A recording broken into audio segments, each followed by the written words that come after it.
Welcome back, and of course, thanks for being with Morning Live. Now, the Independent Electoral Commission has welcomed Monday's Constitutional Court judgment on the constitutionality of the Electoral Amendment Act. The IEC says that it has always been of the view that the distribution of seats of the National Assembly between the compensatory tier and the regional tier was rational and satisfied constitutional requirements. Now, the Electoral Commission says that the judgment provides the necessary certainty in preparation for the upcoming 2024 National and Provincial Elections. We are now joined here in studio to talk more about that by IEC Chief Electoral Officer, Mr.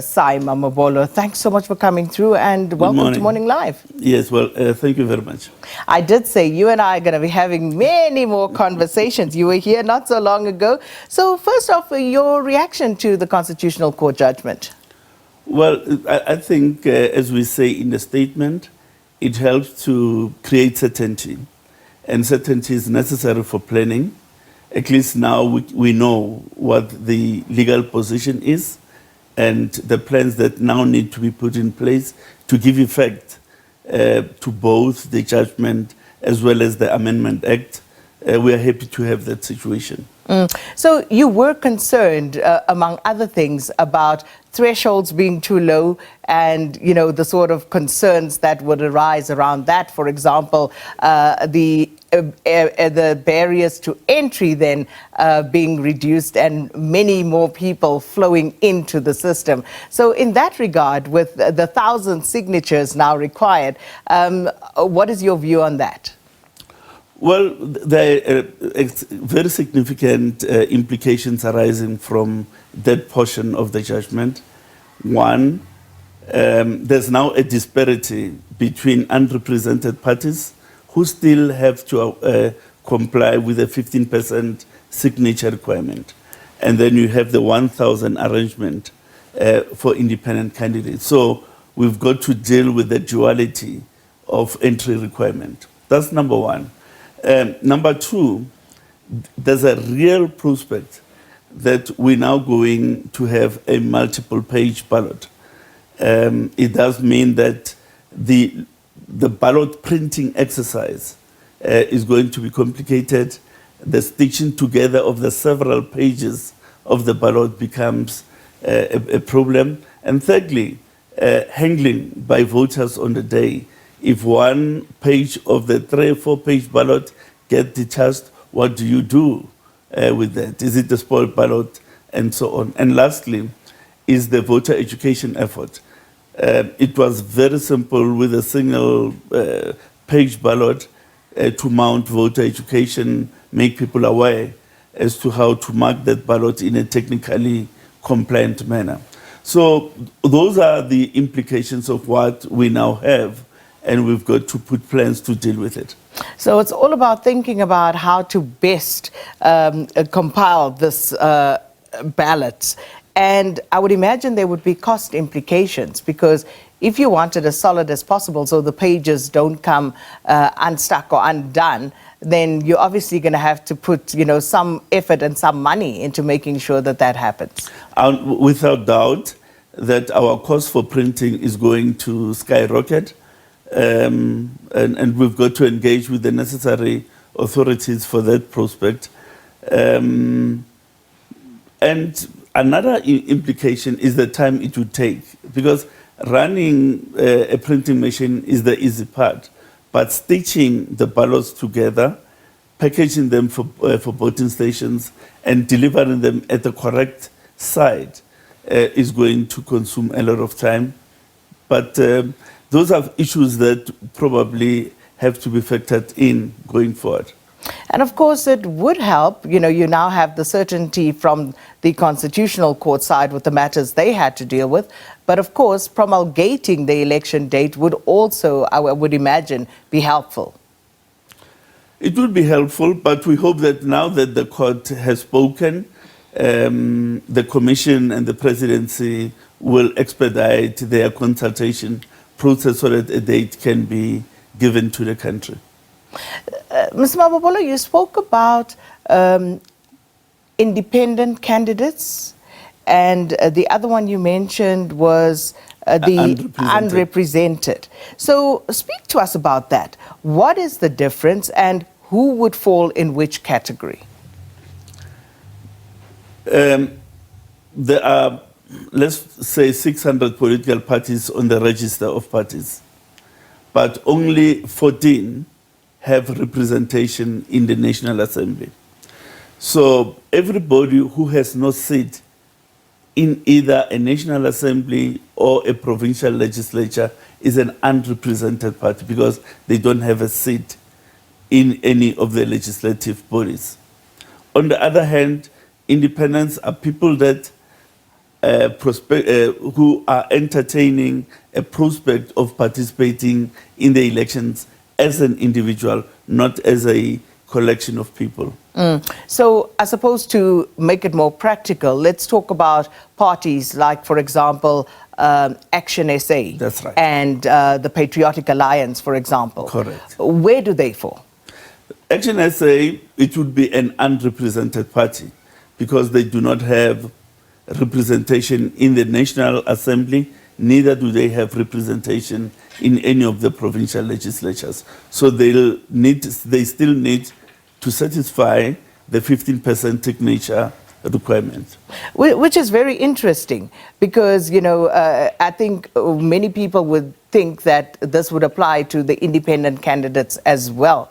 But in fact, when we talk about unrepresented, they would fall in that category as well. So in terms of that, you know, I would imagine that there could possibly be a prospect of another contestation in the courts? Well, as things stand, SK, we can't discount that possibility. I think it would be suicidal to assume that there won't be further challenges. There may be. What the impact of those will be when they materialize, we don't know. So as things stand right now, what are you preparing for in terms of numbers?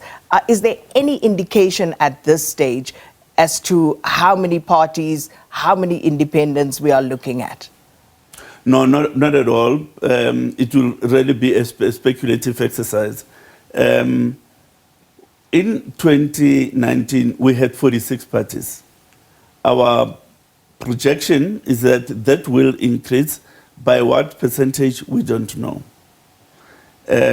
We've not had independents before. How many are going to be contesting?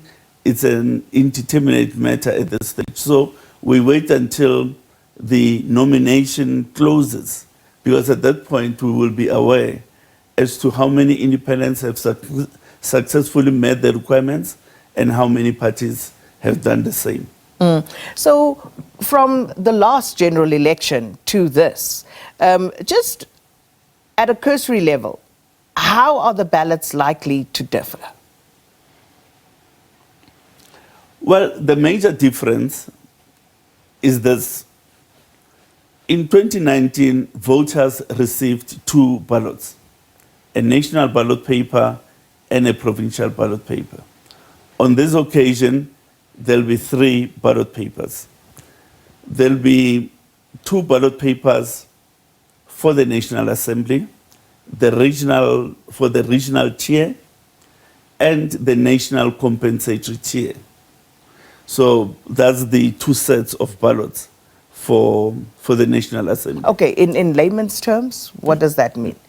In layman's terms, it means in each province where you go, voters are going to be voting, there's going to be a unique ballot paper pertaining to that province, and that ballot paper will have the names of independent candidates.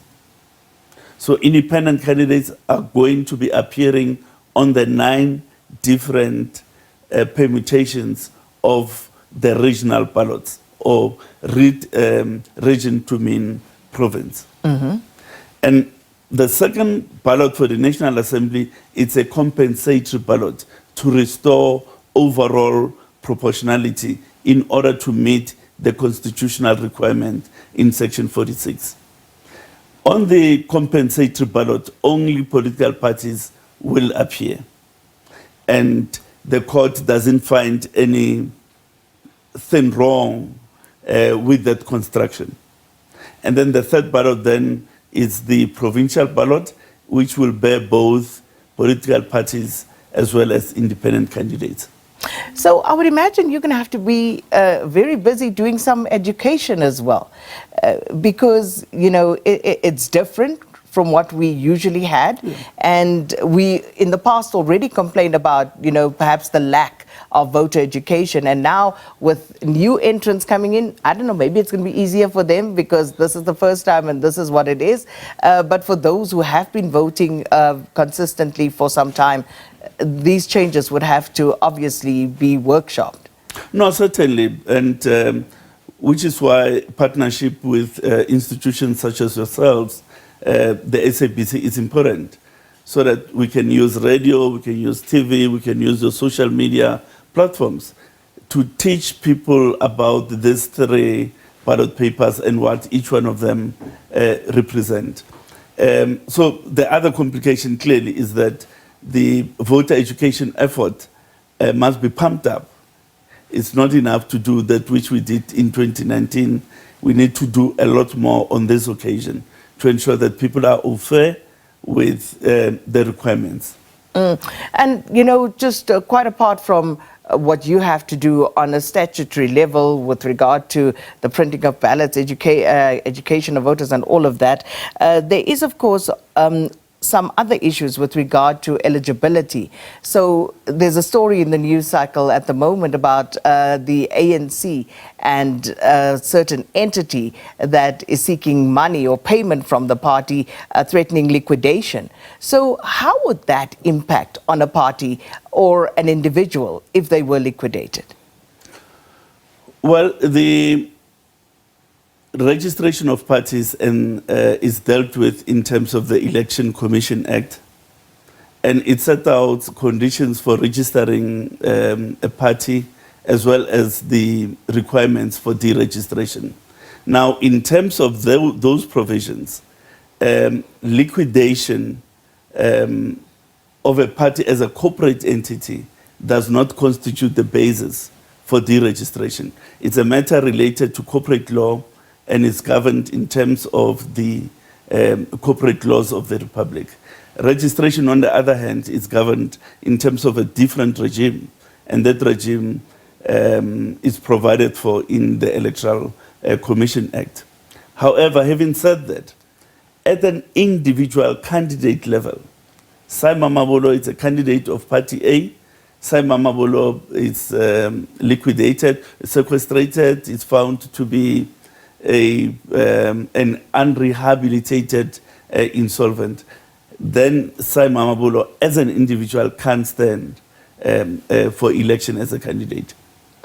Interesting, because I can imagine people saying, but why the discrepancy? If it applies to the individual, it should apply to the company or the party or, you know, whatever. But these are the laws as they stand at the moment. Ms. Mamabolo, from the IEC's perspective, preparedness, you know, we now have certainty with one aspect that was challenged in the courts.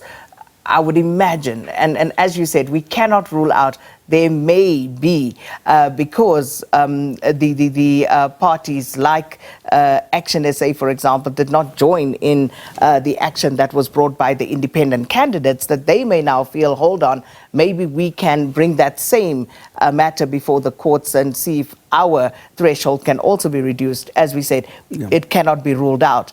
But that aside, you know, your preparedness, you know, what do you need to do from here on in? And, you know, what are your time frames? How much time do you need from now to be prepared for an election? Let's say if May is the target date, what do you need to do from now?